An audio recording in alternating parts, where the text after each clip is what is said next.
All right, let me see. Nshaka kugira ngo ndebe neza niba abantu barize kumva neza. Let me see here. Let's go my other computer. Ariko ndabasuje ku bari kureba iki kiganiro n'abazakireba. Welcome. Niba ari ubwa mbere byondeho ugenda udakoze subscribe kugira ngo tugendane no kugira ngo ibiganiro bizaza bitazagucika. So uyu munsi I have a pleasure yo kugira ngo nkore live. Murabibona nanditse hanyuma mvuga n'ingingo turi buganireho. Nyinshi nizo dusanzwe tuganira, izo nsanzwe nganiraho. Rero okay, there we go. So hopefully abantu baraza kunyumva neza. Niba bari kunyumva neza, that would be great. Niba bataza kunyumva, we'll see what else I can do. Okay. 2024 nabigize ngo ni unfiltered. All right, unfiltered. What do I really want here? I want to make sure yuko nza tukaganira hanze hameze neza, nta kibazo gihari. Nari nzi yuko haza kuba hakonje uyu munsi ariko ntabwo hakonje. So imbere hari a little bit chill ariko sava quand même. Ubushize tuvugana twavuganye kuri B2 TV, I think. Yeah, so abantu benshi they are showing me love, the support. Bakagenda bagaragaza yuko quand même ibintu tuvuga babikurikira kandi ko hari amasomo bibasigira. So uyu munsi rero ikintu cyambere kindaje ishinga ntabwo ari kugira ngo tuvugane ku mafaranga nk'uko nsanzwe mbyita ko no ku mafaranga, ahubwo ndagira ngo rero turebe umwaka washize wadusigiye iki. So umwaka washize wadusigiye iki? Ese umwaka uri kurangira ni irihe somo wagusigiye? Kubera yuko muri ayo masomo wadusigiye bigusaba kuhera ku ntego wari ufite z'umwaka watangiye. Okay, so zimwe mu ntego ngiye nafite, nashaka kuzagira aba subscribers 200 ariko narabarengeje. So kubera ko bwari ubwa mbere, that's a huge thing, that's a huge deal. So narabarengeje. Ikindi nashaka kugira kwari ukugira ngo making sure yuko ntangira kumenyekanisha ibikorwa dukora na serivisi dutanga duha abantu. Ibyo nabyo mu by'ukuri twabashije kubigeraho, kandi biri kugenda bigera ku bantu benshi. Abantu benshi bakurikira ibiganiro dutanga bakagenda bampa feedback bambwira ko bimeze neza. Iyo bimeze neza rero nanjye mba meze neza.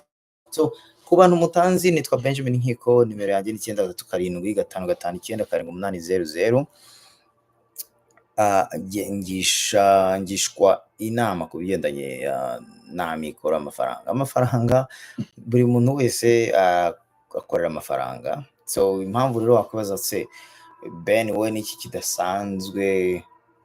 kidasanzwe ukorera abantu, niki kidasanzwe mu by'ukuri wavuga yuko abakunzi bawe cyangwa se abantu bagukurikira ku munsi wa mbere, niki kidasanzwe ubereka? Ni izihe valeur uzana mu bantu? So ngiki ikintu cya mbere rero nagira mbabwire. Icya mbere valeur nzana mu bantu nuko mbahereza inyigisho, ariko izo nyigisho ziba ari inyigisho mu by'ukuri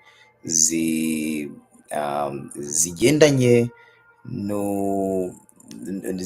n'intuza n'amikoro y'abantu, hari ugufasha abantu gushaka amafaranga. Amafaranga yo buri wese arayashaka, buri wese afite akazi, buri wese ufite akazi iyo agakora biba ari byiza.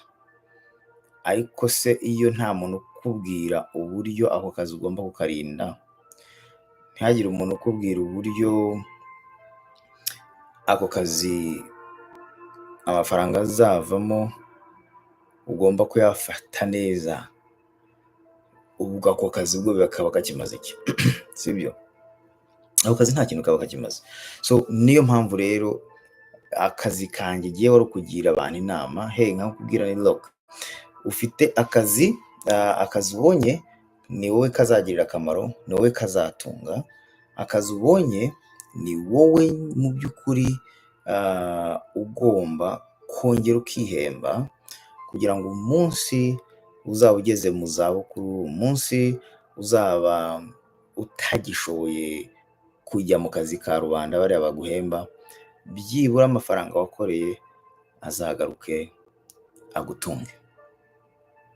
So ibyo rero umuntu ashobora gutekereza akagira ngo ni ibintu byoroshye cyane. Ntabwo ari ibintu byoroshye cyane, ntabwo ari ibintu byoroshye cyane, kubera ko iyo umuntu aguha amafaranga akagukoresha, iyo udakoze ntabwo urya. Iyo warwaye abantu baravuga okay, urarwaye great, ariko iyo utagiye mu kazi akenshi ntabwo baguhemba. Iyo bataguhembye rero bigenda bite? So aho niho nagira ngo mu by'ukuri mbashe kwensisita cyane, mbashe no kuvugaho, kuko no mu ijambo ry'Imana bajya bavuga ngo udakora ntakagire gute, udakora ntakarye. So niba rero ijambo ry'Imana rivuga ngo udakora ntakarye, amahirwe menshi ni uko ubwo n'uwakoze aba mu by'ukuri akeneye kugira gute, aba akeneye what do I call it, uwakoze aba agomba kubishimirwa, uwakoze aba agomba kubishimirwa. So iki kiganiro rero nizere yuko muri bugire kibubabere imbaraga zo gusoza umwaka, kikanabaha imbaraga zo gutangira undi mwaka, harimo imigambi mishya, harimo donc mufite liste y'imigambi. So imigambi rero abantu bakora bigenda bite? Imigambi abantu bakora usanga barangiza kuyishyira mu bikorwa iyo umwaka umaze gutangira. Kuvuga ngo umwaka uratangira, wamara gutangira ako kanya ibyo umuntu yari yiyemeje akaba arabirangije. Nawe se nurangiza ibyo wari wiyemeje mu munsi umwe, uzabigenza gute? Uzabigenza gute? Iyo urangije intego wiyemeje zigomba kurangira mu mwaka wose, ukazirangiza mu munsi umwe, mu minsi ibiri, icyo kintu wowe uvuga ko bizagenda bifite amaherezo yacyo. So ndimo ndagerageza gusharinga ino link kuri za Facebook kugira ngo abantu babashe kuzibona ari benshi. But anyways, so ku bantu rero bakiza muri Amerika, bakigera hano, bantu mukigera hano muri Amerika, ndabamenyesha yuko iki gihugu ari igihugu cyinjirwa, kwinjira ni ubuntu, no gusohoka ni ubuntu, ariko bisaba yuko umuntu mu by'ukuri aba ashobora gusobanukirwa mu by'ukuri n'uburyo iki gihugu gikoze. Muri iki gihugu baguha akazi, muri iki gihugu baraguhemba, muri iki gihugu baguha ibintu byose wumva wifuza, ariko ikintu cy'ingenzi, reka ndebe, ndimo ndeba ahantu hari ibaruwa yansezereye ku kazi umunsi umwe. Ndibuka nkora, barambwiye bati, ndibuka nagiye mu biro, barambwiye bati hey Ben, uyu munsi nta kazi, ntabwo ushobora kugaruka mu kazi. Ndababaza se kubera iki ntashobora kugaruka mu kazi? Bati wowe turimo turagabanya abakozi. pozisiyo yawe ntabwo ikiri ni imwe mu zigomba kugenda kwa. Okay, ndababwira nti murakoze mpita ntaha. Barambwira ati none se ko turuzi bitaguhangayikishije, ndetse ni ibiki bimpangayikisha? Ko ubwo nabwiye mushefu wanjye ndamubaza nti excuse me sorry, ndamubaza se ndahangayikishwa n'iki ko deja umbwiye yuko mugomba guhagarika iyi pozisiyo yanjye, muragira ngo bigende bite? Arambwira ati mpangayikishijwe n'ukuntu uzabaho. Ndamubaza se kuki ibyo bintu by'uko nzabaho biguhangayikishije? Aranyibwirira ati ntekereza yuko ugiye kubura siranse, uzabura siranse yo kwivuza, siranse y'amenyo, y'amaso, y'ubuzima in case you die. Ndamubwira n'ibyo byose byarakemutse. Ati ntibishoboka. Ndamubwira n'ibyo byose byarakemutse kubera yuko mfite private insurance, mfite private investment account. Ndamubwira nti rero rwose kuba ngiye kuva hano nkagenda ndakora transition mpite nkomeza. Arambwira ati rero ibyo ntabwo bishoboka. So nkimara kuhava, zimwe muri trophies nagiye ntwara ko biremereye koko. So nagiye, hari abantu bagiye babona ku mapost yanjye bino bikombe nagiye ntwara kubera ubwo hari igihe umuntu aguhagarikiye akazi, hari igihe aba agufashije kubasha gukora. Iki ni ikindi gikombe nacyo natwaye, ni kirekire cyane Benjamin Nkiko. So ibi byose ni ibintu bigenda bizana n'amahirwe cyangwa se gukanguka umuntu akavuga ati ubwo hari ibindi biri inyuma, hari amabanners, buri wese agenda akakubwira ati ibintu nudakora gutya ni wowe pozisiyo yawe turayisubitse, turayivanyeho, agahita aguhumura mu maso, ikindi kiri hari n'ibindi birara hejuru. So rero icyo ibyo bishatse kuvuga ni biki? Bishatse kuvuga ko igihe cyose dukorera umushahara w'umwaka, salaire cyangwa ku isaha, hariya haba harimo kugirwa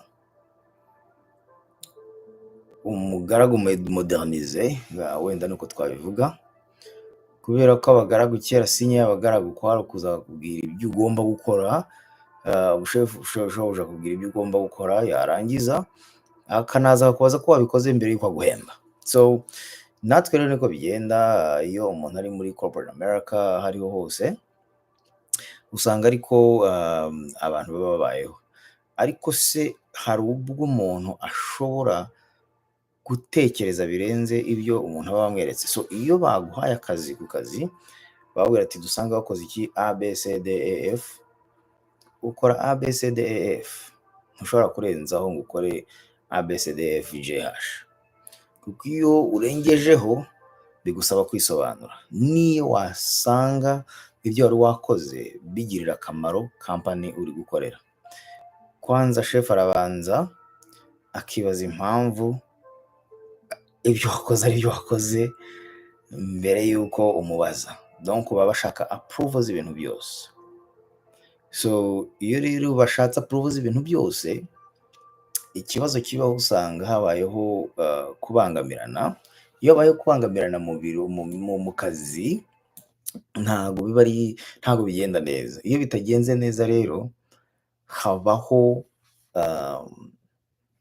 guhanwa, ushobora kwirukanwa, bashobora kuzana abantu bagusimbura. Donc ikintu bita respect, gukurikira instructions, nicyo kintu cya mbere abakoresha bakunda. Icyubahiro bagikunda kubi.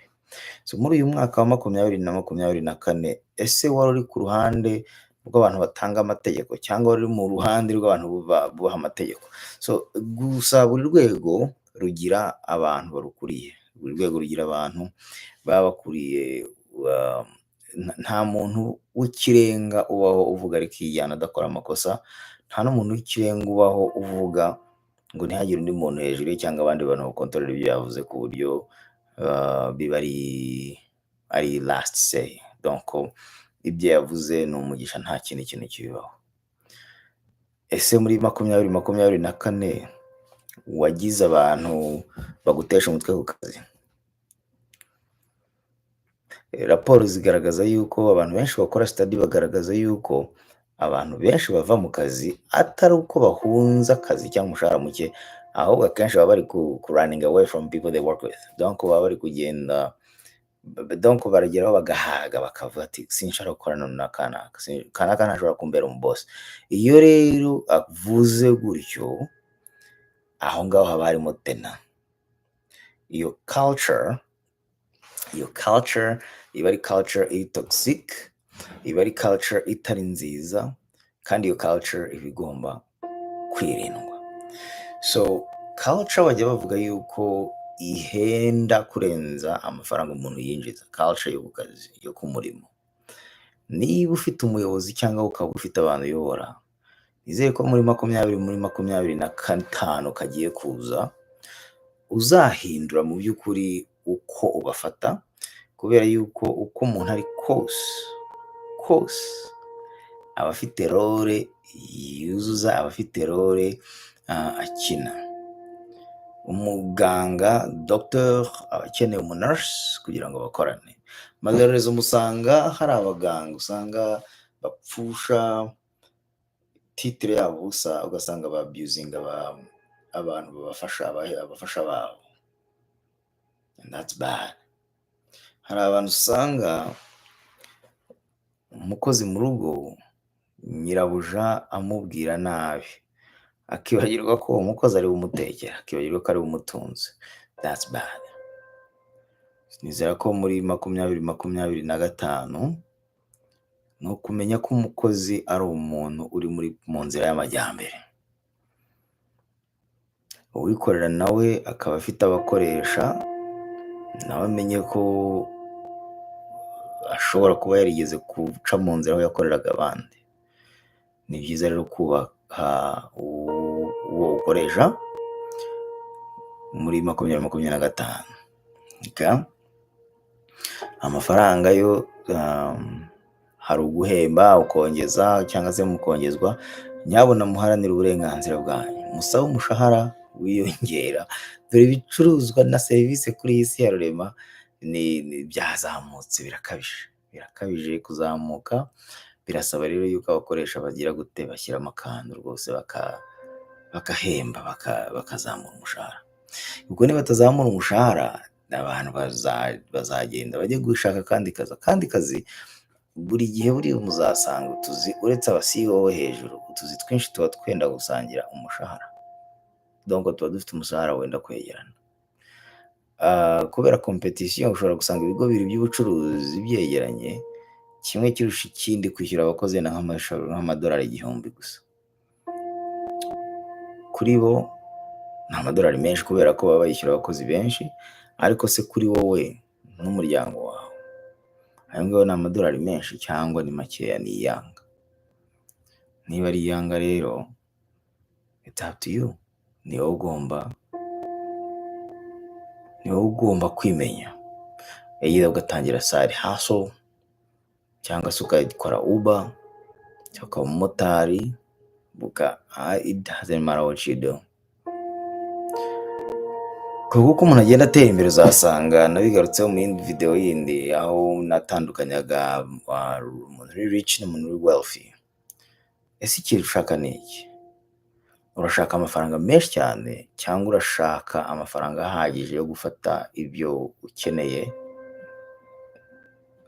Donc ni ukuvuga ibyo ukeneye byose biri covered, aho kugira ngo wirukanke ku mafaranga uzana mu rugo ukayapfusha ubusa, donc ukabaho lavish life. There's nothing wrong with lavish life. Nta kintu na kimwe hari bikeya ntumvikana kuri lavish life, ariko iyo umuntu yibagiwemo iby'ingenzi muri lavish life, then it's a problem. So now muri 2025 ushaka kuba umukungu, ushaka kuba umukire, umuherwe. Niyo diference muyibuka, twasanze umukungu, umuntu uri wealthy ni umuntu ufite system imuha income ikaba imuhagije, akabaho adakeneye ibya mirenge, ariko akanabaho muri means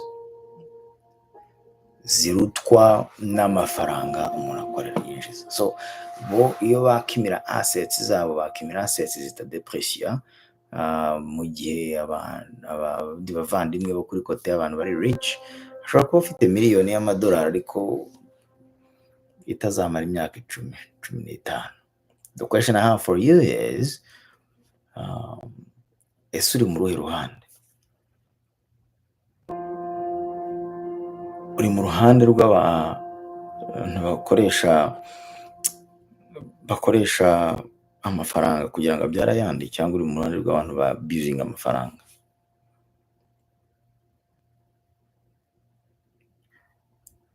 Let's talk about emergency fund. Mu gihe tukivuga amafaranga, muri Amerika bavuga ko abantu benshi barengeje 50% ntago bagiriye amadolari 1000 mu mufuka. Ntayo rwose. The question I have is, uri umwe muri bo? Uri umwe muri bo nta madolari ufite emergency, nta madolari 1000 ufite?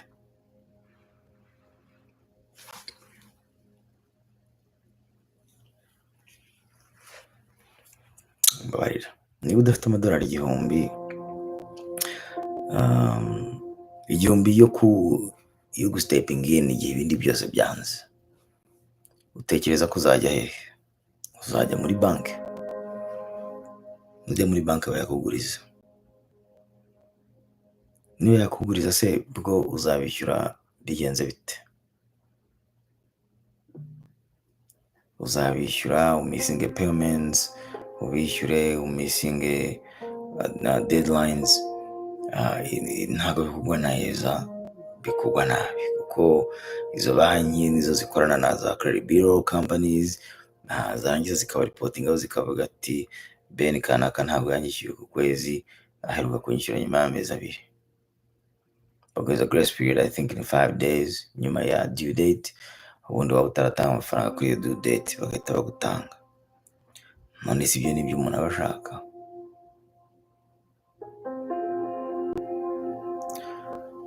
Life insurance abantu bari kugenda nahuye n'umumama muri Paris ndimo last night, arimo aganiriza n'umudamu wundi bari kumwe.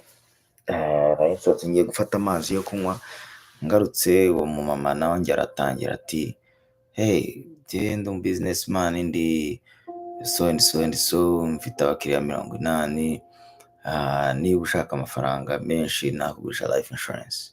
Guys, life insurance is not an investment. Niba ufite life insurance, ufite insurance nyine. Ariko niba ufite uzi kuri kugura imodoka kugeza muri investment, you're wrong. So life insurance is life insurance, investment is investment. Okay? Tuvuze kuri emergency fund, life insurance yo kazi yo it's disastrous, so it's even worse. Ni umutego umukoresha agutegesheje, kuguma mu maso, akaguha amafaranga, yamara guha amafaranga agahita yakura akayasubirana mu mufuka in a form of premium. They don't really care if you become financially independent or not. Kuri bo ntacyo bibabwiye ko ushobora kuba wealthy, kubera ko baramutse bazi ibanga ryo gutuma famiye iba wealthy. As soon as uhayarinze umuntu, wajya uhita umushyira kuri path towards financial independence. But companies don't. Bafite department ya finance, ariko akazi ka department ya finance no no gupermeta transition z'amafaranga ava muri company ajya kuri konti z'abakozi. That's not a correct path to financial freedom. Umuntu wo muri finance yagombye kwigisha abakozi bakorera company uburyo bagombye gupreserve amafaranga, bamara kuyakorera bakayapreserve, bamara kuyapreserve bakagira gute, bagakuraho bakeneye, ubundi andi akazabafasha mu zabukuru. Malheureusement, that's not what happens. So if anything happens mu gihe umuntu afite icyo kibazo, adafite assurance, akaba atarabona n'amafaranga, then it's a problem, kubera yuko famiye izagwa mu gihirahiro. We don't want that. 2025 yagombye kuzanira ibintu bitatu: life insurance, pay raise, na emergency fund, at least y'amadolari igihumbi. If you don't know how to do that, just let me know. Let me know. So rero nihagira umuntu uzareba kino kiganiro akumva kimugira akamaro, drop a comment here, ubundi nzaze mbari icyo mperaho nsubiza. 3 things in 2025. Shaka amadolari igihumbi adakorwaho. Ushake life insurance yawe, umuryango wawe bose baba bari covered. Then utangire ukora investment, utangire saving. Investment meaning invest your money, put your money to work. Shyira amafaranga yo ku murimo, kuko niba ukoreye amadolari runaka mu kazi ariko ntuze ngo wongere ashyire mu kandi kazi, then aho abitse ntakazunguka.